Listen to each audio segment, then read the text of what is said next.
escucha ahí. Es que yo no me escucho.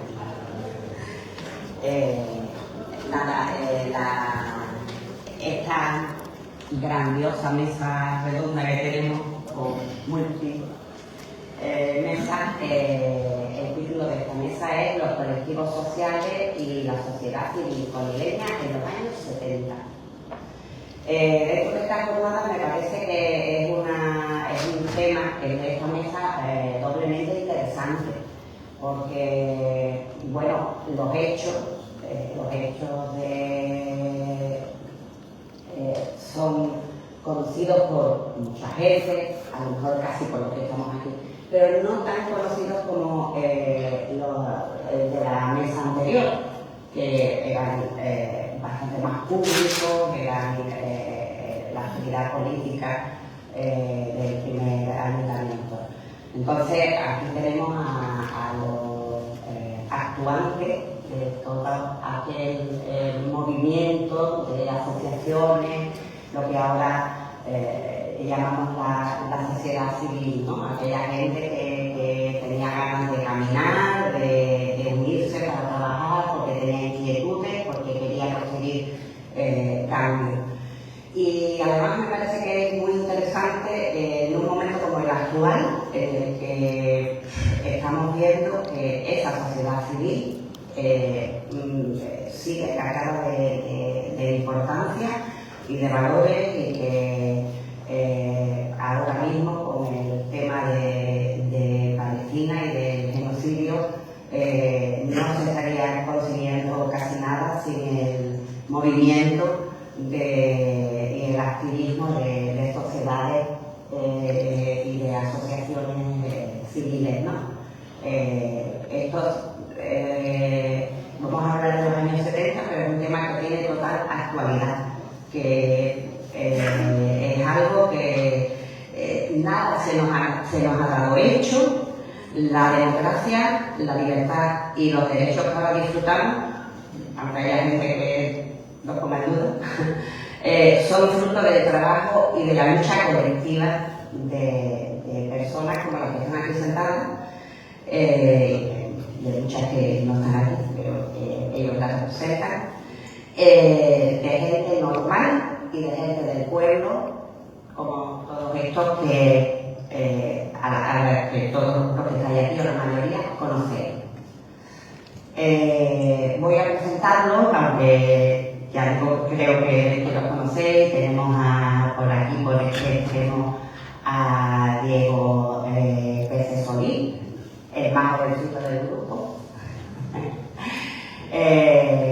Antonio Alba Ramírez, de Norton, Juan Sánchez Bordón, de Alba, Juanita de la imprenta, Juan Sánchez Alba,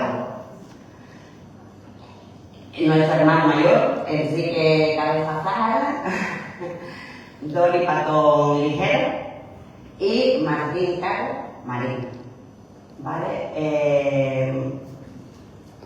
Todos se podrían encuadrar dentro de la generación, lo que vamos a seguir con Madalena, que es nuestra gran profesora en memoria generacional.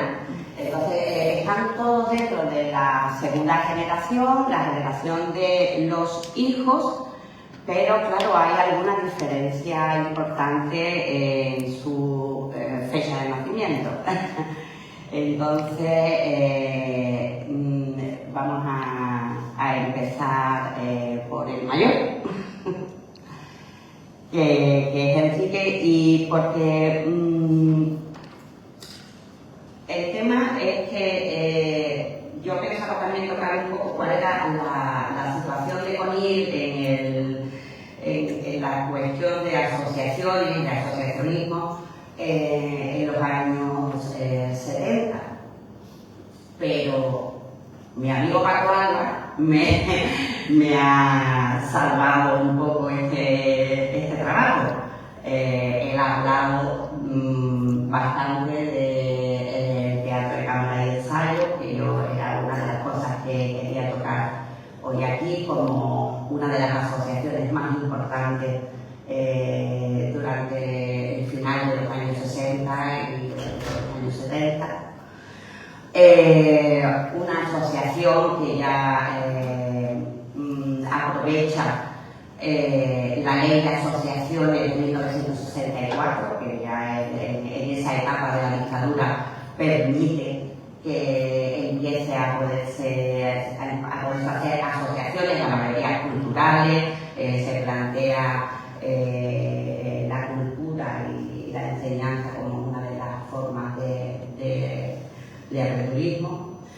Y una asociación que hizo mucho y que trabajó mucho en este pueblo y que además yo creo que fue muy aglutinante, la Asociación de Teatro de Carvajal y del Sayo. Y luego, antes de la muerte de Franco, en los años 70, una asociación de la que no se ha tocado antes, pero que para eso está aquí nuestro amigo Enrique, que viene a hablarnos de Juvenco.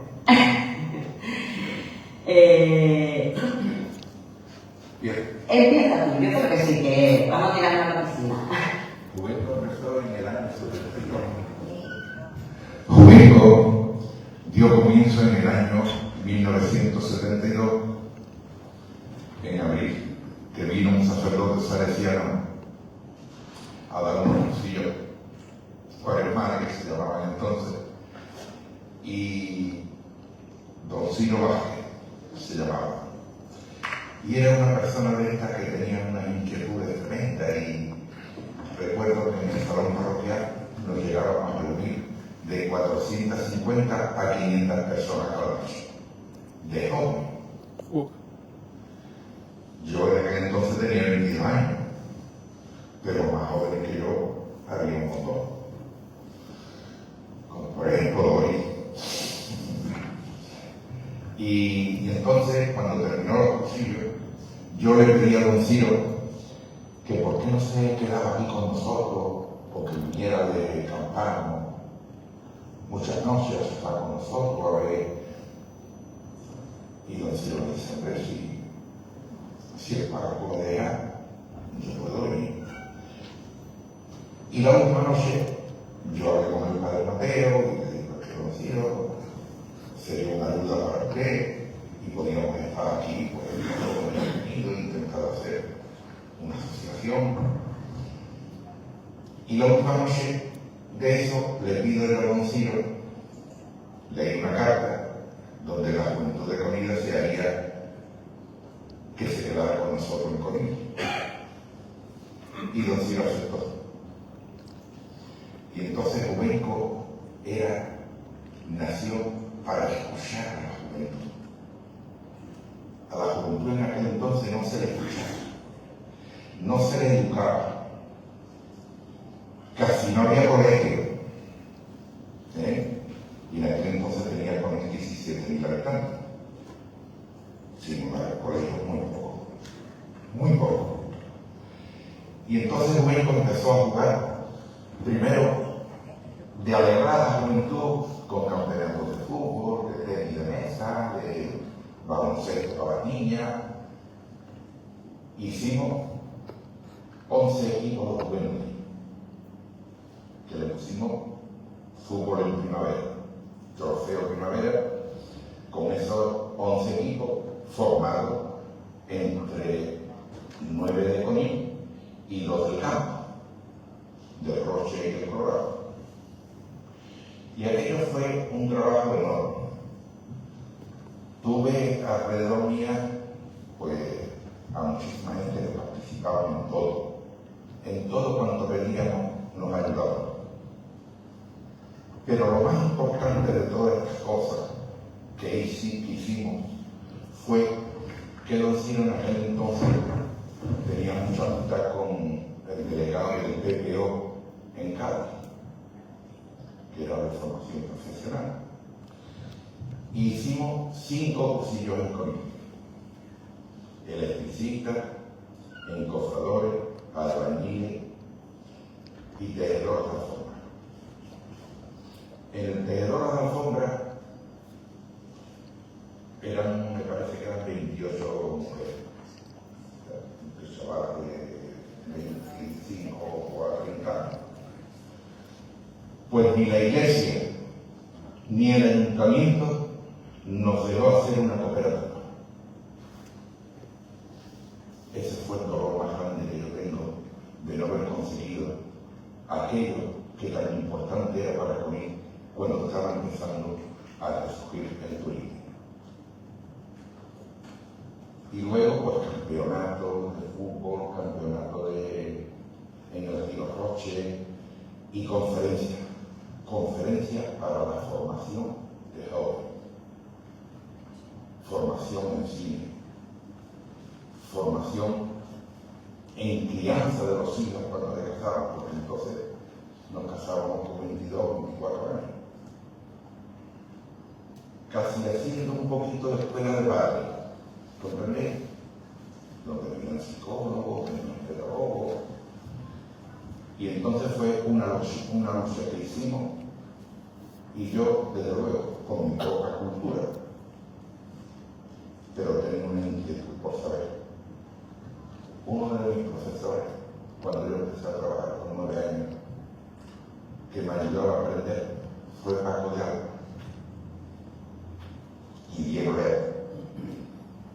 Y un tal Francisco García, que venía de Alcalá de los Azules, en moto, y le gustaba parar mucho en el bar de la Quintero, frente de la Misericordia. Y ahí yo iba a las 2 a ayudarle a hablar a la lavavajillas. Y ahí me conocí y me dice, que cuando yo me venga con él, que el año que viene no voy a ir con él, ¿tú quieres entrar en casa que yo te dé clases particulares por la tarde? Y esa fue la persona que más me en el tema histórico, ¿qué participación tenía la iglesia? ¿Había mucha conexión con la iglesia? En el tiempo del Cuenco, el párroco es todo el Padre Mateo, ¿sí? Coincide con... Pero entonces, Don Ciro es el que se carga de todo. El Padre Mateo se llevó media vida aquí. El Padre Mateo se llevó media vida aquí en Conil. Y Mateo un poco está al margen. Y la iglesia de Conil también. También. Vale. Y entonces lo dijimos a Don Mateo, ¿no? Y Don Mateo eso lo sentaba con Don Mateo. Le decía, por ejemplo, la Eucaristía de la Juventud, que era los sábados a las 9 de la noche. Eso era la misa de la juventud, ¿no? La misa de la juventud. Y era muy popular, ¿no? Popularísimo. Y... Con sus cantoras, todo lo preparaban. Vale, eso es decir, eso lo preparaba bueno, esa misa de la juventud, o sea que sí, que luego sí tenía una conexión, una parte religiosa o católica. Exactamente. En aquel entonces, después en su época. Claro, recuerden que todavía estaba vivo Franco en el 72. Todo era malo si no estaba dentro de la familia o de la iglesia. Con 12 años me encerraron a mí en el ayuntamiento porque hice una chirigota con Ponce. Estaba Ponce el día de tocar mi casa. Y nosotros dijimos, vamos a hacer una chirigota para que entre yo y Juana Camacho, la mujer del crucero, también nos quería sacar letra. Y entonces, el primer día que salimos, nos cogieron a la una y nos sacaron en el ayuntamiento. Hasta las 6 de la tarde. Chavales de 12 y 15. Para que vean ustedes, ¿eh? Por hacer una chirigota, claro. No hay de eso no sé yo nada. Estoy viendo que ahora el presente tiene fundar la mujer, porque hay fotografía incluso de la fundación. Lo contó Sharica el otro día. Hay una foto de la inauguración en el año 72. Yo ahí no estaba, no recuerdo nada de eso. Sí. Después te escogí yo. Se le contó yo como entreno. Contigo venían otros curas de los Momanos. Ya después vino los Momanos cuando decidió eso. Y nosotros iniciamos el movimiento Junior. ¿Se acuerdan? ¿Se escucha bien? Sí. Bueno. Esto es la historia de Conil, esto es la historia de Conil. Estamos hablando ahora de 1972, ¿eh? pónganse a partir de ahí, yo creo en que situación. de ahí pase a bueno, o sea, que la conexión mía fue el como y esta mi hermana que participaban en virtud de los pastores, que era el movimiento junior que tenía entonces 6 años y yo 17 entonces. Todo el movimiento junior también viene de la iglesia. Fíjense, toda la primera asociación, Movimiento Junior y Ubenco vienen de la iglesia. O sea, eran estos curas que tenían un poco más de inquietudes, hacer algo fuera de su labor pastoral o de su labor.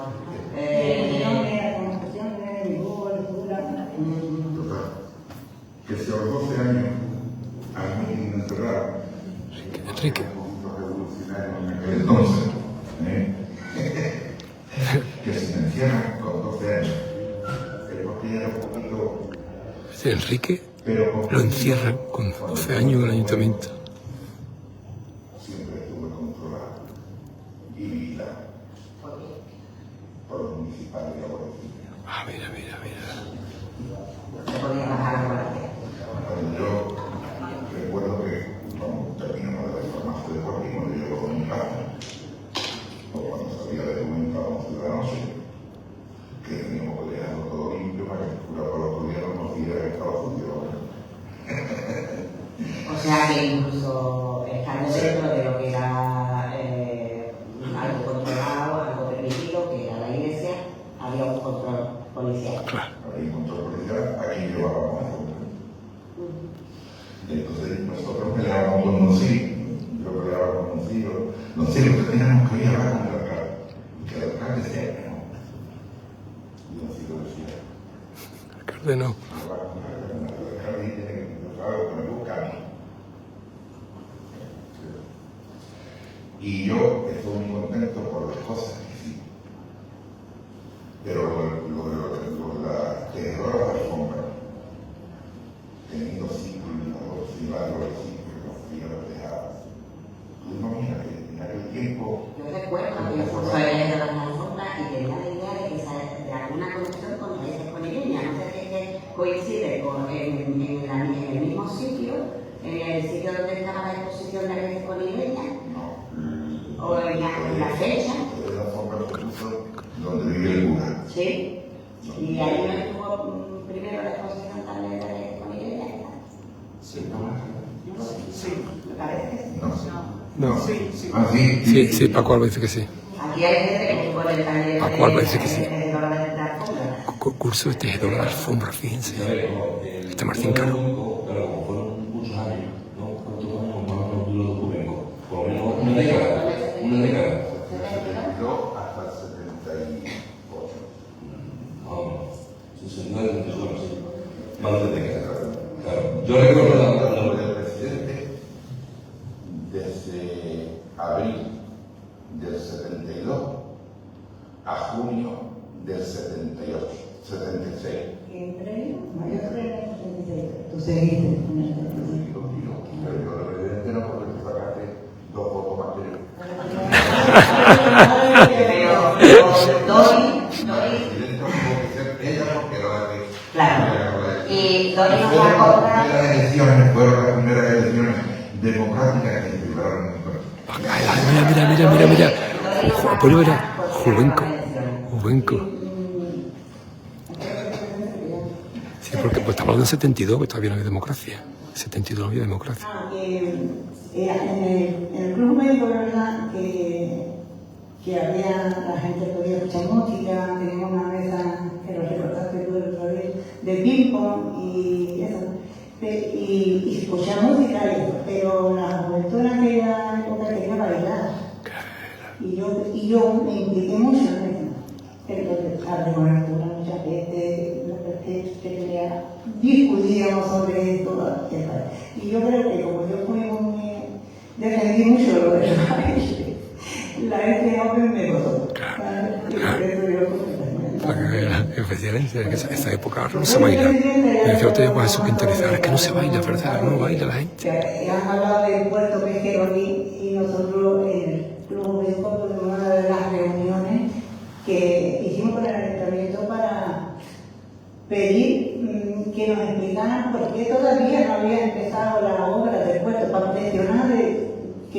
empezaban en Puerto, que eso estaba probado, que tardaron mucho tiempo en... Y fuimos la primera reunión que tuvimos y el querido Carrera, que me recordó Antonio, porque no estaba viendo una, el de José Joaquín, después el teniente alcalde, que fue a dar explicaciones de por qué, que no fue nada político así de manifestaciones, no solamente eso, porque por el puerto. Y bueno, a raíz de ahí, como yo era la presidenta del Club Juvenco y las políticas estaban viendo a mí me encantan políticamente y la joven Guardia Roja. Y yo empecé a militar en la joven Guardia Roja. Pero bueno, tengo que agradecer mucho a mí, me asesoró mucho mi amiga Concha Escabio entonces, porque para mí entrar a la joven Guardia Roja fue abrir los ojos a muchas cosas que ignoraba, aunque mucho, todos los demás no sabían nada. Y entonces te lo agradeceré eternamente, porque empecé a mirar y a ver. No porque me despertaran la sensibilidad ya la tenía. He visto siempre lo que me chocaba mucho la injusticia. Y tenía esa sensibilidad y a raíz de la sensibilidad, pues entré a la vida que estoy orgullosa de haberlo hecho y que aprendí mucho. Bueno, aquí ya hemos dado un salto en el tiempo, y hemos visto un poco la evolución como de una asociación que surge en el seno prácticamente de la Iglesia, como un primer interés por hacer un baile. Ella llega como ya está dentro de unas redes asociativas y es más fácil captarla para un partido de izquierda político en el que va a continuar. Antonio, creo que querías intervenir. Yo quería decir que nos tenemos que situar en la época. Efectivamente. Con él, la inmensa mayoría no era como hoy. Hoy los chavales, la mayoría se van a estudiar fuera, eso. Lo comentaba el otro día Juan y lo razón. Entonces, salir a estudiar afuera eran 3. Y el resto nos quedábamos con él, que con él había gente en verano, que el verano terminaba el 15 de agosto. Y en el resto del año, los chavales y las chavalas no tenían absolutamente nada que hacer. Por lo tanto, lo de Juvenco pues vino de escándalo, porque los chavales era un lugar donde había juegos, se organizaban conferencias, como se ha dicho aquí. Antes de eso, lo organizaba la ONU. Antes de Juvenco era la ONU, la que organizaba en el régimen, la que aglutinaba a los chavales con juegos, con campeonatos, todo lo demás. Yo, afortunadamente, mi madre y mi padre no me dejaron apuntarme nunca. Y mi patrón no me dejó, y uno no podía. Total, Juvenco fue un éxito y aparte de todo lo que hizo, que es lo que se ha dicho aquí, la Iglesia en aquella, sin saberlo, empezó a crear conciencia en Corinto. Porque los chavales cuando se reunían en torno a lo que era Juvenco, se hacían acciones solidarias, pues los chavales y las chavalas empezaron a tomar conciencia. Y fue Juvenco un germen de lo que luego fue la asamblea de jóvenes, de la que vamos a tener la posibilidad de hablar luego. Y la asamblea de jóvenes, bueno, la asamblea de jóvenes fue un rayo de luz en un cónic gris donde, desde Juvenco y después la asamblea de jóvenes, donde los jóvenes con inquietudes, pues algunos pensábamos que íbamos a ser capaces de cambiar el mundo. Y el mundo al final va a cambiar nosotros, ¿no? Pero bueno, la elección que vivimos en estos días, el granito imaginaron, ¿no? Con ese se cambió. Que la mayoría de la gente que está aquí, yo os lo agradezco, casi se pague el coro. Me hubiera encantado que los jóvenes hoy que están políticamente tan escorados a la derecha, muchos de ellos, estuvieran aquí y supieran que el país y el pueblo, por olvidar su pasado, está condenando a vivir los demás. La verdad que esto es una lección para todos. Saber. Porque ahora mismo cuesta trabajo de entender. No había institutos. Diego. Los colegios eran escasos. Yo recuerdo que fui uno que salí a estudiar a FP, a Puerto Real interno. Otros compañeros como Jordán, otros que estaban en el puerto de Santa María, algunos otros más, pero eran muy pocos los que estaban en la actividad. Un poco. Y el ambiente del pueblo era ese. Es que era, no existe lo siguiente, porque es que es un poco difícil que la gente joven no lo pueda entender. Yo le cuento a mi hija que no haya instituto, que no haya ambulatorio, que me acuerdo cuando pusieron el agua corriente, no había agua corriente. No había ocurrido. Todos los que estamos aquí hemos conocido cuando han puesto el agua corriente. Entonces, es un poco difícil de transmitir a la gente joven para que entienda qué situación había y por qué hay esas ganas de cambio que después iremos desarrollando en la Junta de Jóvenes. Bueno, yo, Antonio, también opino como tú que el objetivo de esta jornada era contarle todo esto a las generaciones más jóvenes, pero nos lo estamos contando a nosotros mismos, que ya casi conocíamos la historia, pero bueno, no tiene más que recordarlo. Hacer un documento que quede, yo tengo formación profesional de archivera y creo que hay que dejar documento y creo que es muy importante dejar el documento Totalmente. visual, oral, escrito. Quede para la historia. Porque bueno, la juventud siempre ha sido igual, tú tampoco habrías estado en una reunión de mayores en tu fecha. Es normal también que no estén aquí, pero seguro que esto sirve para algo. Antonio ha enlazado ya con la Asamblea de Jóvenes. Curiosamente, la Asamblea de Jóvenes toma el mismo nombre que tenía la Asamblea de Jóvenes de la OGE.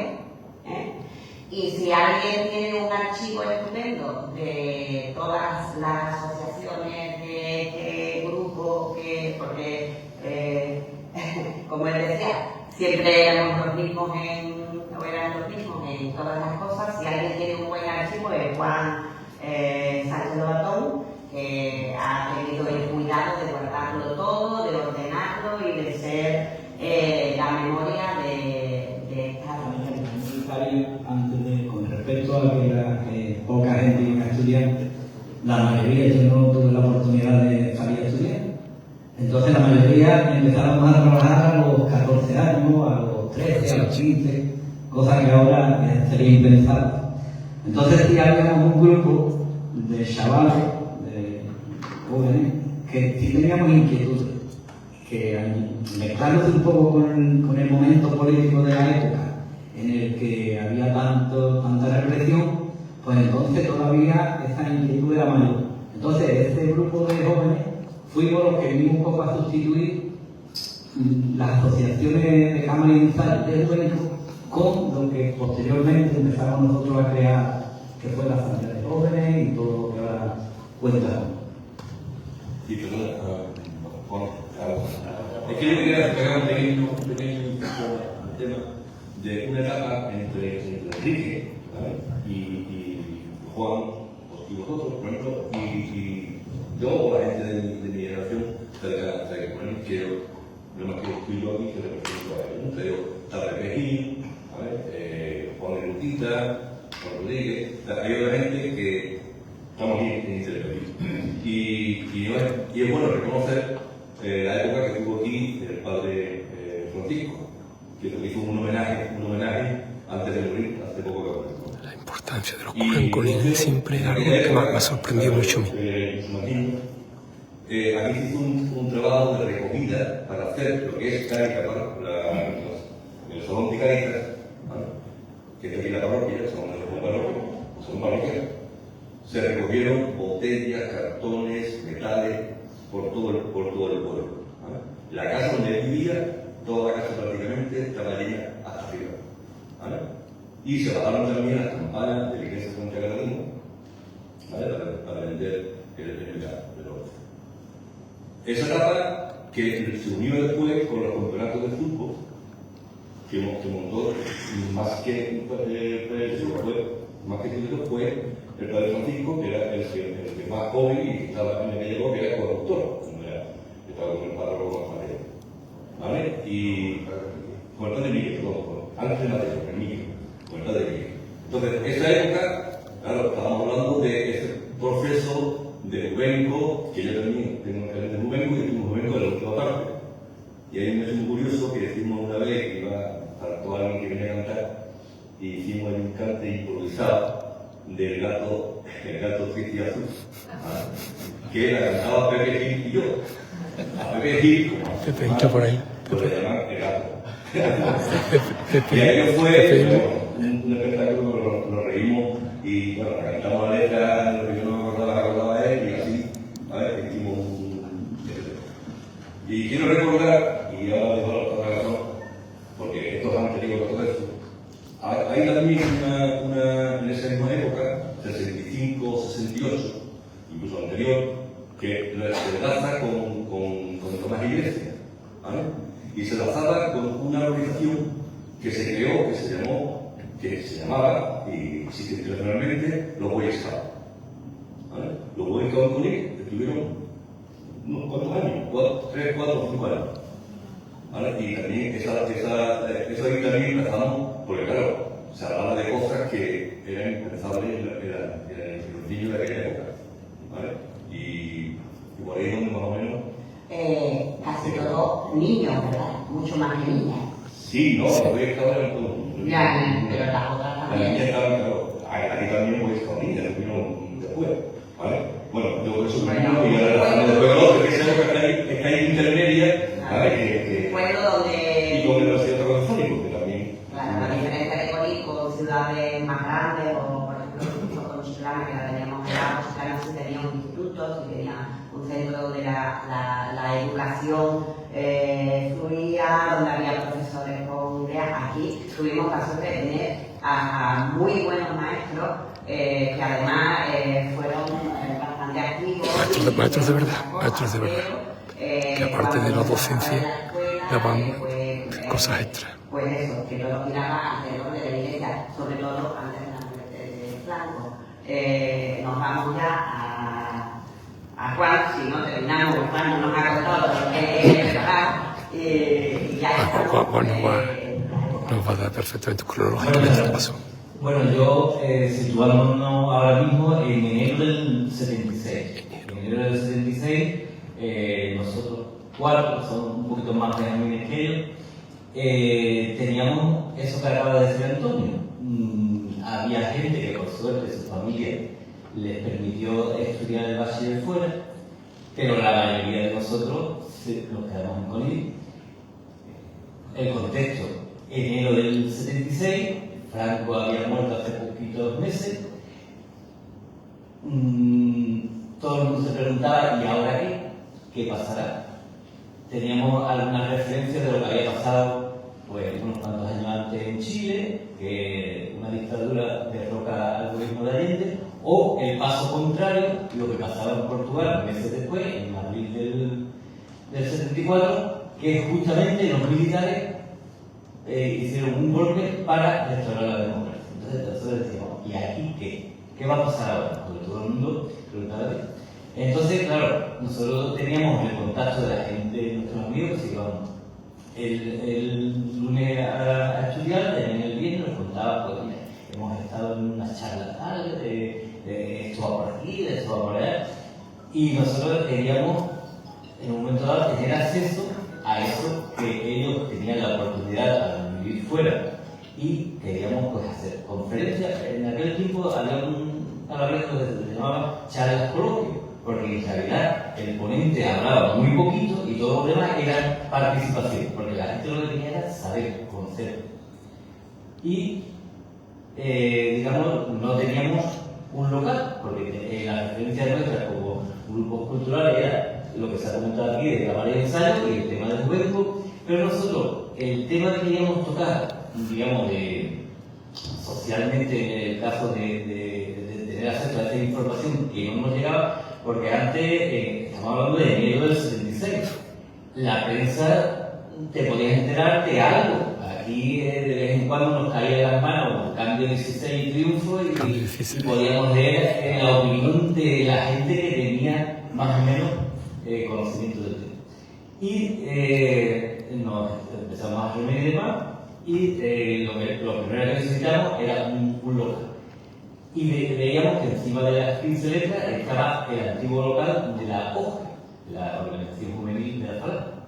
Franquista. Y mi corte de personas, estábamos hablando de gente de 16 años en aquella época. En aquella época. que no teníamos, digamos, ninguna experiencia de gestión de nada. Pues nos fuimos a hablar con Manuel Calderón, que era el último alcalde de la época anterior, y bajo nuestra sorpresa nos dijo: hacerme un escrito y os voy a llamar mañana. Así. De buena manera, teníamos un local, entramos allí, para nuestra sorpresa, el busto de José Antonio, el busto de Franco, un montón de fichas de Falange, los cogimos todos, los metimos en un armario y ahí se quedó todo el día. Y, digamos, lo que pretendíamos era tener un sitio donde reunirnos, de poder hablar y de entretenernos un poco. Entonces, lo que hicimos fue, en 2 fines de semana, por las casas de Colmillo, recogiendo libros, hicimos una biblioteca. Así de fácil. Porque todo el mundo tenía libros que disturbaban en la casa. Para que vean. El Cine Moreno había restaurado un poquito los sillones y nos dio butacas y demás. Esas fueron nuestras butacas donde nos sentábamos normalmente. Y claro, una cosa que teníamos todos claro era el momento de la canción protesta. Los cantautores, ya en el momento dado, todo el mundo aquí escuchaba pues, a Víctor Jara, todo lo que decía Payún, a nivel nacional aquí Pablo Guerrero, Lullar, Jaime, todo eso. Y, digamos, a alguien se le ocurrió poner sobre la mesa la idea de que nos teníamos que abrir, por lo menos a la gente de nuestra edad y al pueblo en general, a través de la música. Y se nos ocurrió el tema de hacer un festival de la canción protesta. La canción El Cantautor, que era el Festival Castillo, que estuvo desde el 76 hasta el 83, ininterrumpidamente. Era, digamos, un festival donde tanto la música como la letra tenían que ser inéditas.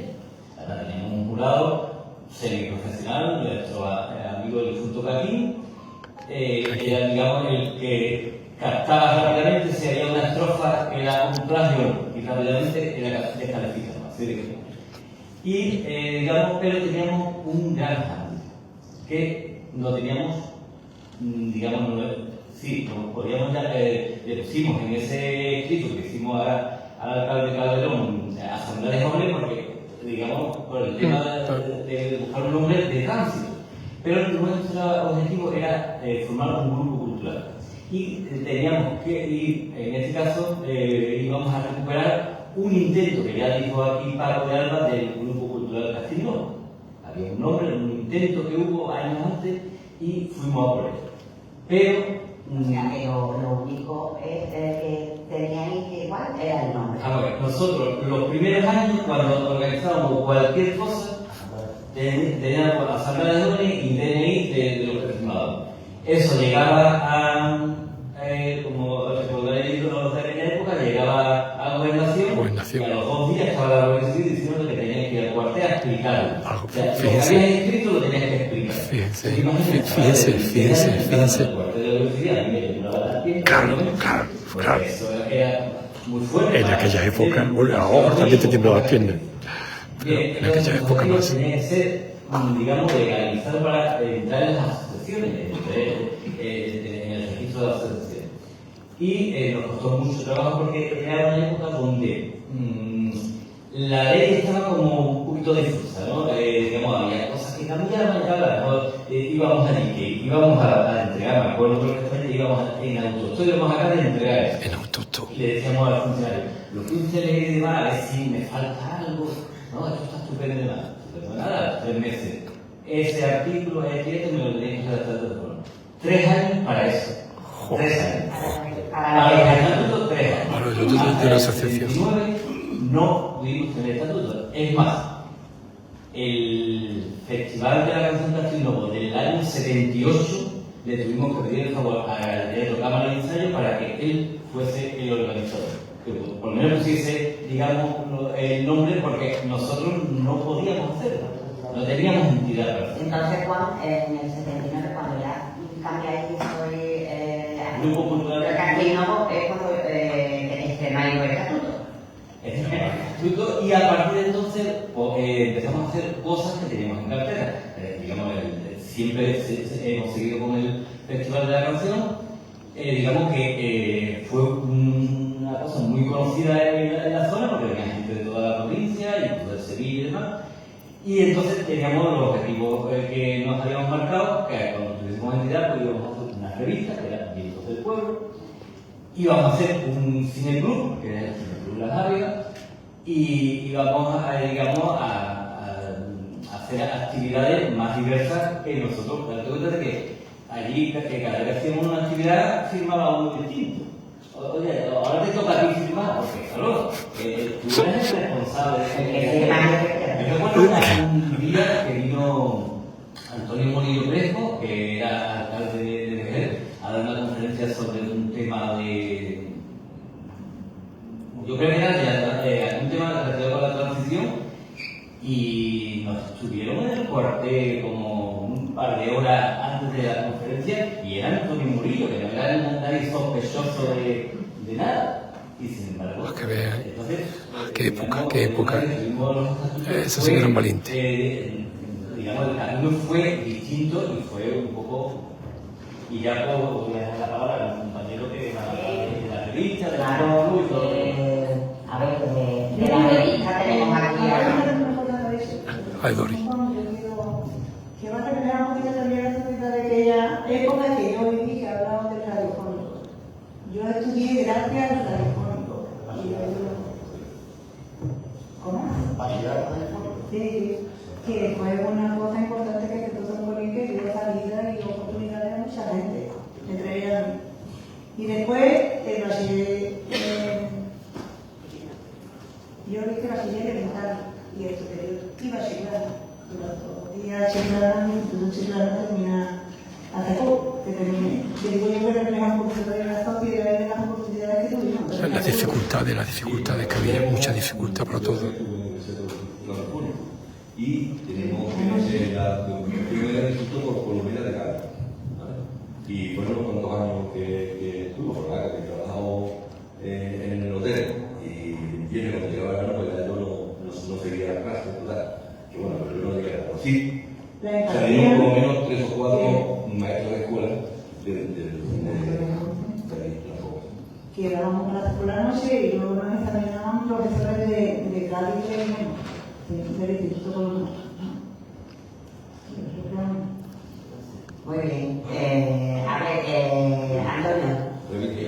Yo entro un poco en los radios 4, efectivamente era así, pero en la asamblea de jóvenes se unieron muchas sensibilidades, jóvenes de muchas sensibilidades, y había dentro de la asociación, como entonces hacía, gente que hacían una labor encaminada a crear conciencia de izquierda entre los propios jóvenes.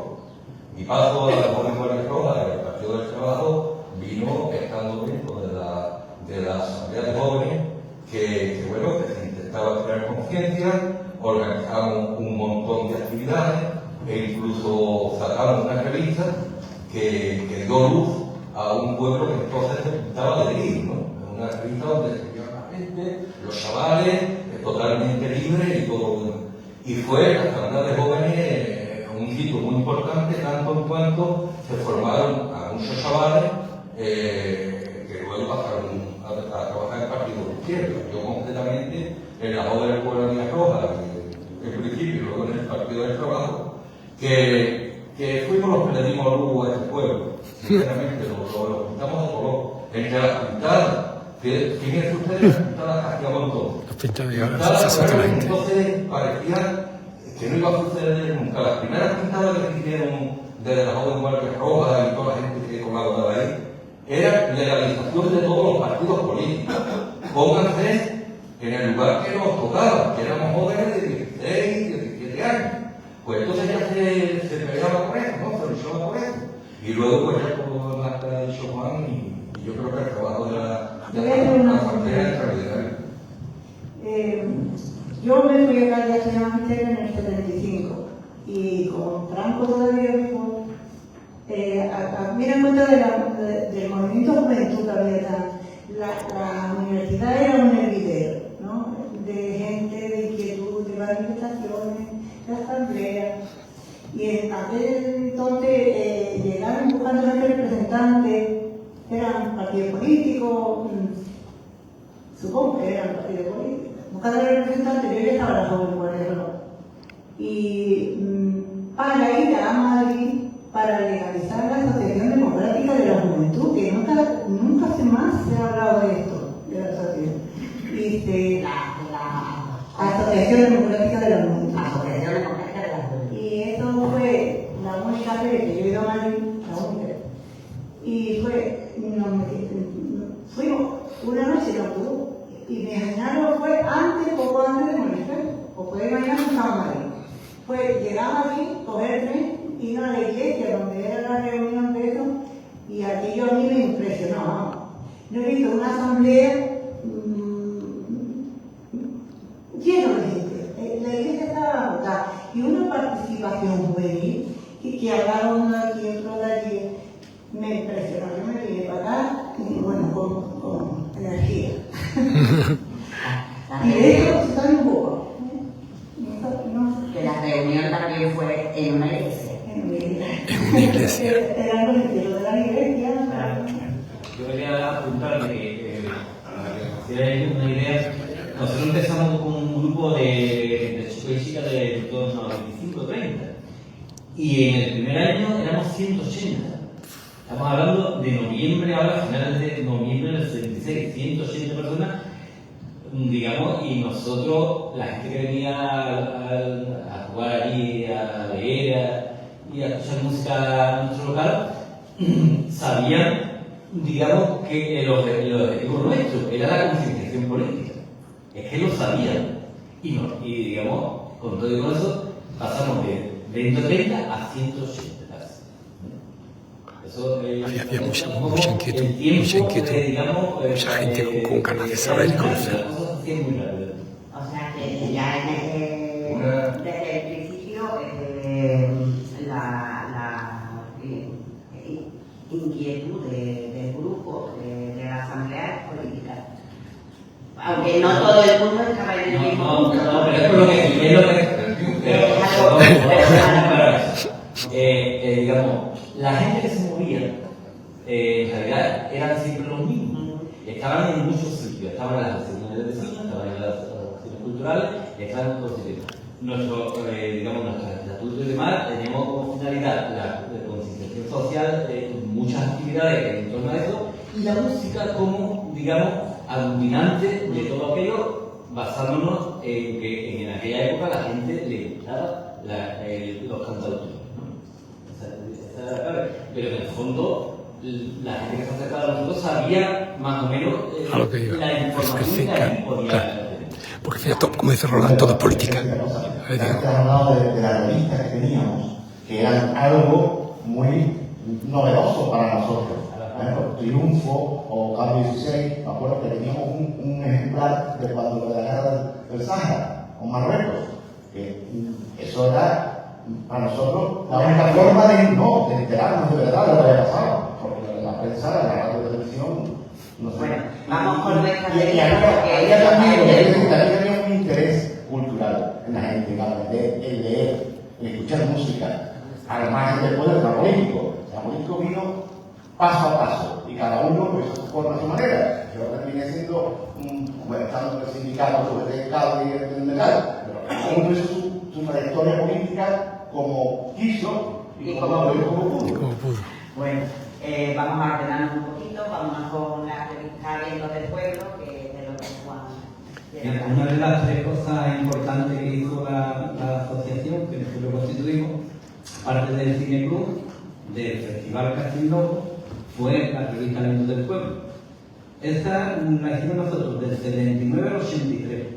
La sacábamos periódicamente, cuando llegábamos mejor el verano no lo sacábamos, porque los veranos con esta vez nosotros como dos. Y entonces, esta la hacíamos nosotros, nosotros teníamos alquilábamos un chalet, o sea, una casa, un apartamento, donde lo utilizábamos, aparte de todas las reuniones típicas de los jóvenes, de irnos, de tomar una copa, lo utilizamos también para hacer la revista. Entonces había un profesor aquí que era Pepe Parejo, profesor de filosofía, que trabajaba con nosotros, estaba con nosotros, y entonces se traía la multicopista, imprimíamos la revista y después se la llevaba. Y entonces así es como hacíamos la revista de aquella época, una multicopista normal. Y después por la íbamos vendiendo, poníamos un kiosquito en algunos sitios. Y entonces en la revista esa participaba mucha gente. Y aparte había artículos interesantes. Yo recuerdo uno de Rolf Reichel, que era un alemán que estuvo aquí en la Casa de los Clavos, que era judío, entonces se tuvo que exiliar de Alemania cuando los nazis, y entonces terminó aquí en Conil, y además era un profesor de universidad muy relevante. Pues, por ejemplo, que había de todo tipo de artículos en esta revista. Y bueno, en cierta manera también contribuyó y colaboró a que muchos jóvenes pues, conocieran temas nuevos y demás. El tema político, aunque nosotros estábamos muy implicados en política, pero la asociación, aunque lo tuviera ahí, pero los fines principales eran crear cultura y hacer actividades. Aunque eso estuviera, claro, innato en lo que estábamos afiliados, sobre todo a las jóvenes. Bueno, llevando el hilo del Cine Club, por ejemplo, pues el Club sí tuvo una aceptación bastante buena. A mí me endosaron el ser presidente. El Cine Club Javega. El Cine Club Javega, ¿vale? Y fueron unas 20 y tantas, ¿no? 28 unos. Pero nos fuimos al cine comercial, quiero decir. Buscábamos el Cine Moreno, porque no teníamos proyector, no teníamos sala propia, no teníamos cómo hacerlo, y entonces negociamos con Diego, que ya fue la fallecido, del Taller Moreno, que son los dueños del Cine Moreno. Y allí, pues, bueno, aquello fue, primero que no, nos costó, yo qué sé, la vez de hablar con él, con el taller, me digo, es que tenemos que hacer, tenemos que buscar, y entonces, bueno, venga, ya le dimos, ¿vale? Que cogíamos lo que le mandaban en el historial de las películas, ¿verdad? Lo que mandaban toda la serie de películas, y empezamos a ver las películas, ¿verdad? Vamos a ver bueno, y la verdad que funcionó muy bien. Ya después más tarde se compró un proyector de 35 milímetros, que también se funcionó durante un tiempo, ¿vale?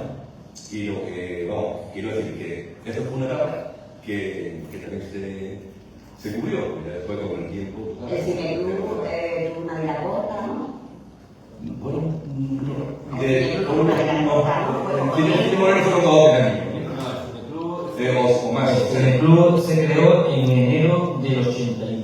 Sí, El 81 y estuvo funcionando. El tema está en que el Grupo Cultural de Castilla hubo un momento en que la sede que teníamos allí encima de las 15 letras, aquello era de un particular, no era del ayuntamiento. Entonces tuvimos que devolver esa sede y claro, ya nos quedamos un poco, al no tener local era más complicado hacer todo, pero vamos, como ya más o menos lo teníamos montado, el tema del festival de música en verano, la revista, ya teníamos cogido el tranquilo de cómo hacerla y demás, y el cineclub, que no necesitaba un local físico, pues entonces el Grupo Cultural de Castilla en noviembre del 81 se autodisuelve y dona su patrimonio al Cineclub Javega. Y entonces los últimos festivales de la canción Castilla están organizados por el Cineclub Javega, porque ya no necesitamos el local, aparte de que hubo que devolvérselo al dueño. Y entonces, como bien dice Martín, lo hicimos con el Cine Moreno, él nos daba el viernes para nosotros, y de la recaudación de la taquilla íbamos a partes iguales, algo así. Una vez que se había pagado la película, el coste era la película. Teníamos una cuota y luego entramos en la red del Cineclub Provincial y accedimos a una subvención, me acuerdo perfectamente, 125.000 euros, pesetas, 125.000 pesetas, y compramos un proyector de 16 milímetros y, digamos, ya en esa última época proyectamos aquí mismo, en la Casa de la Cultura, a partir de esto creo que se inauguró en el 83, si mal no recuerdo. Y entonces las últimas proyecciones las hicimos aquí, pero la gente, claro, ya nosotros por temas laborales tuvimos que unos salimos fuera, el tema de que nos pasamos esto y lo otro, pues la generación a la que le dejamos el proyecto y demás estuvo con él 1 o 2 años más. No fue capaz de... También, digamos, hubo un momento en que el cine, digamos, las películas que no se podían ver en las salas comerciales, que era a lo que nosotros íbamos, pues ya entró la época de los videoclubs y demás, y ya el cine empezó a bajar y no pudieron seguir con él. Pero yo creo que estuvieron hasta el 85, 86, creo que estuvieron, y digamos, lo que era la cámara de proyección era nuevo de sitio, para nosotros justo en esa época. Yo tengo que decir que el primer año de Videoclub, que es el 81, es el año que estaba yo de COU, aquí en Conilla. Teníamos, bueno, no teníamos instituto a Atalaya, pero teníamos la extensión de Puerta García Gutiérrez. Y bueno, tengo un recuerdo maravilloso de aquel año de proyecciones. Es más, yo llegué a Cádiz a estudiar la carrera al año siguiente y para nada era una carrera de pueblo, porque resulta que habíamos visto cosas tan maravillosas, nos habíamos con las proyecciones de aquel año, que fueron una cosa increíble, estábamos puestos en el mundo. Es que la importancia de la cultura, del baile, de la música, del cine es fundamental para esto, ¿no?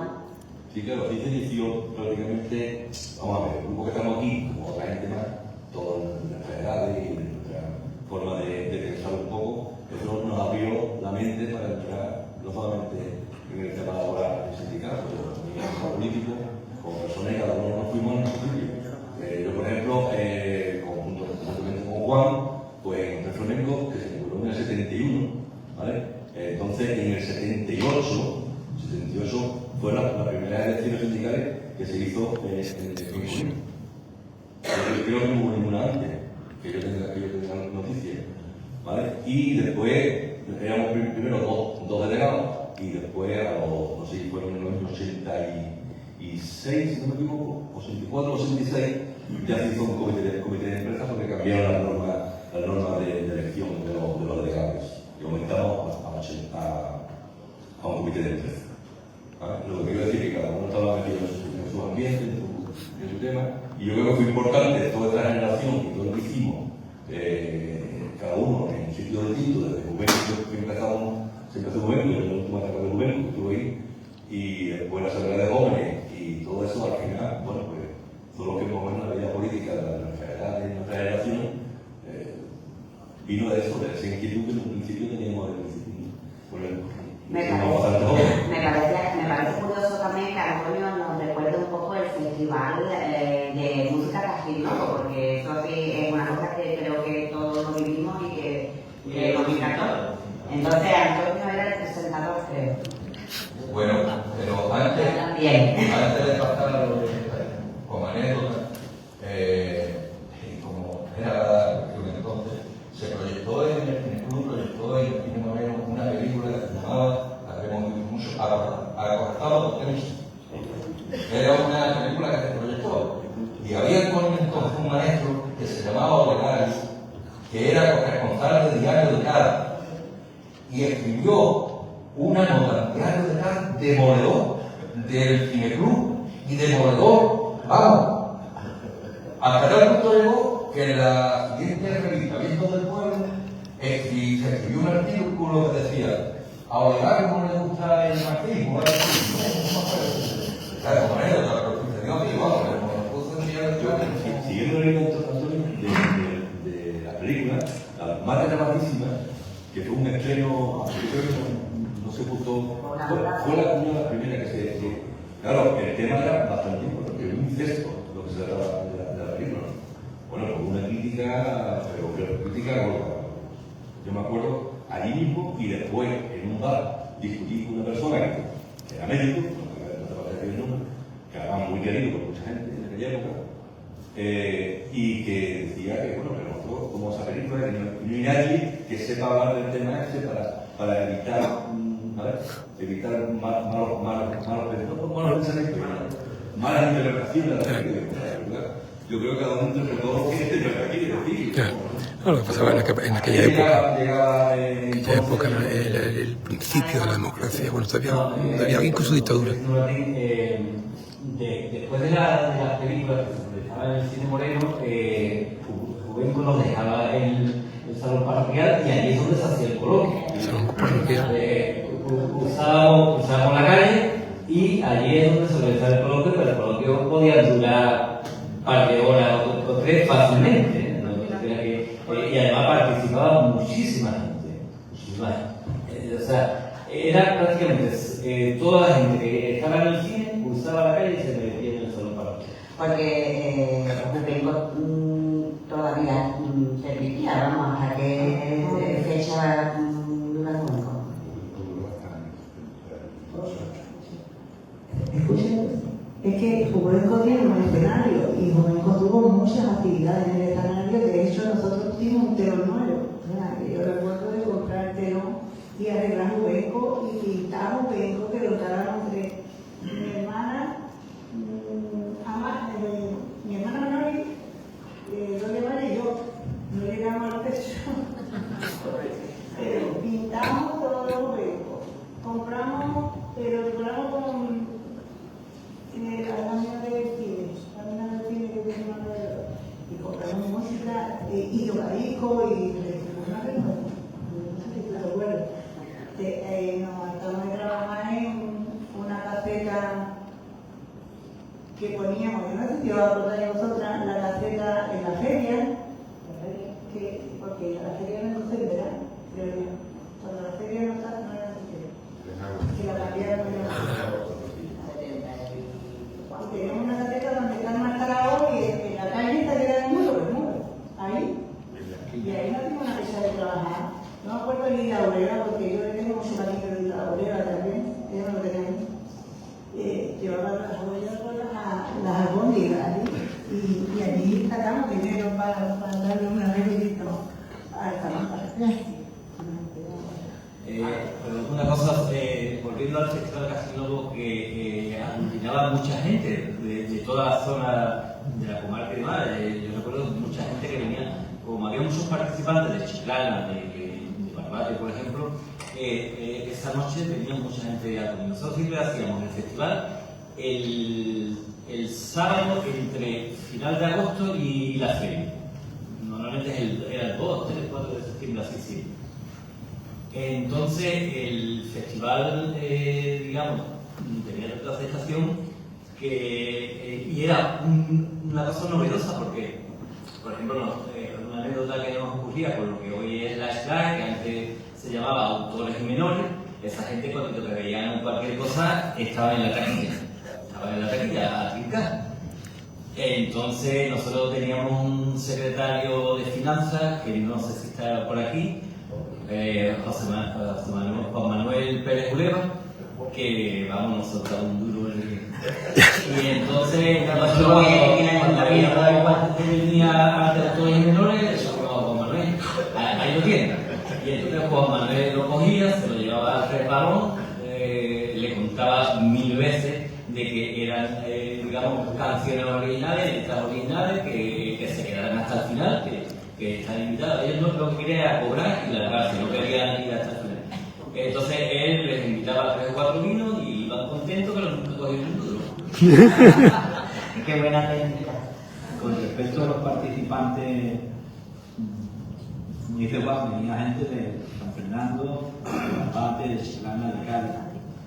En una ocasión vino la profesora Moreno, que participó. En una segunda ocasión llegó fuera de hora, entonces se enfadó un poquito, pero la pusimos como artista invitada. Y la verdad es que Ana Moreno cantaba, y canta muy bien.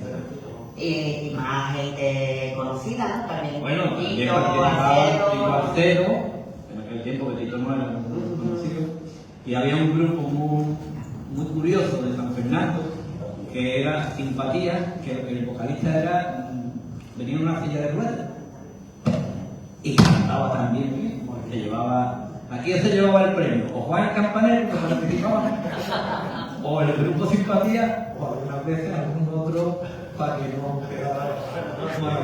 Y Ana también.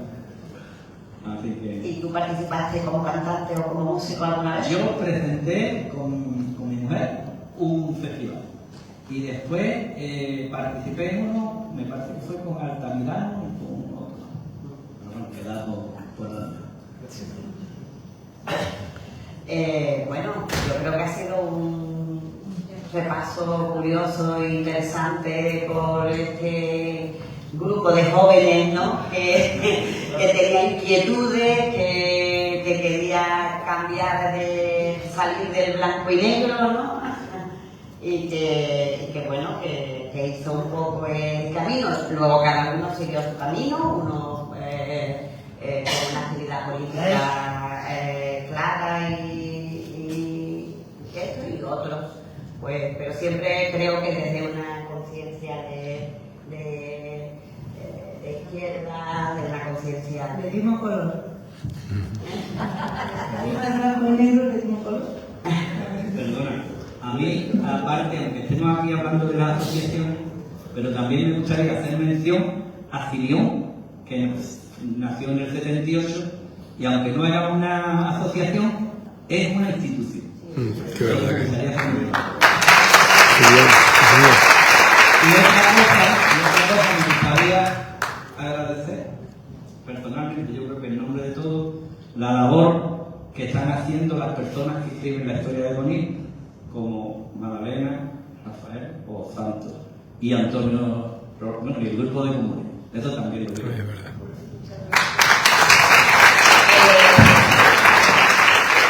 Se nos ha quedado un poquito, pero bueno, creo que es la hora de terminar.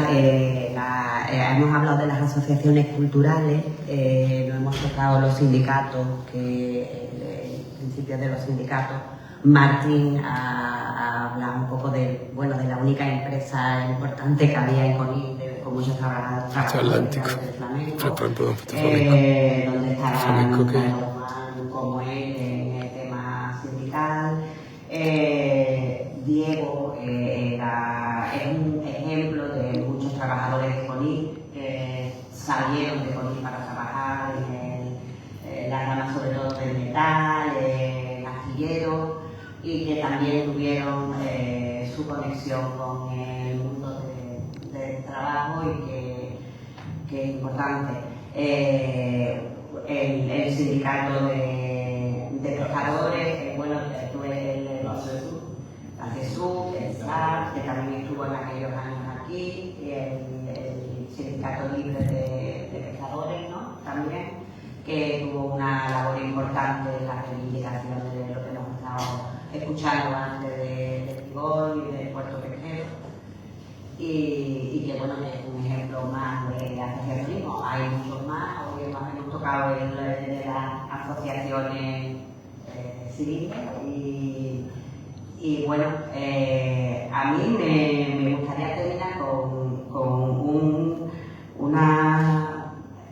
una cosa que esta misma mañana me he encontrado en el periódico, un artículo del País de Andrea Gizzi, creo que es el periodista, sobre la huelga general que en Italia han hecho a favor contra el genocidio de Palestina, porque él habla como para hacer esta huelga al final pues han tirado de los sindicatos italianos que estaban bastante despauperados y que no habían estado, que no era un buen momento de los sindicatos, pero como al final que haya redes, que haya asociaciones y que trabajemos juntos es muy importante para poder reaccionar en cualquier momento, continuar luchando y trabajando por, en definitiva, un mundo mejor, que creo que es lo que todo el mundo quiere. Y los astilleros, los que estaban militares, ¿cómo se llaman? Estaban ligados a un barco de oro. Los estibadores. Muy bien.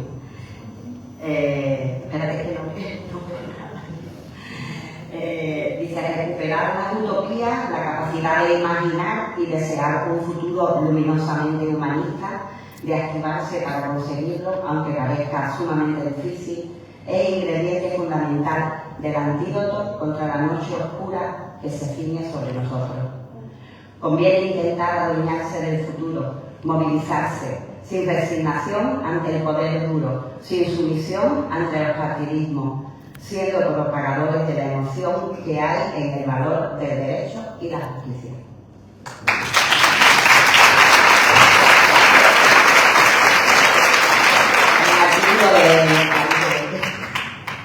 Que venía. ¿Y Juan? Yo, digamos, como homenaje a todos los que participaron en el Festival Casanova durante las 8 ediciones, voy a poner una canción de una que participó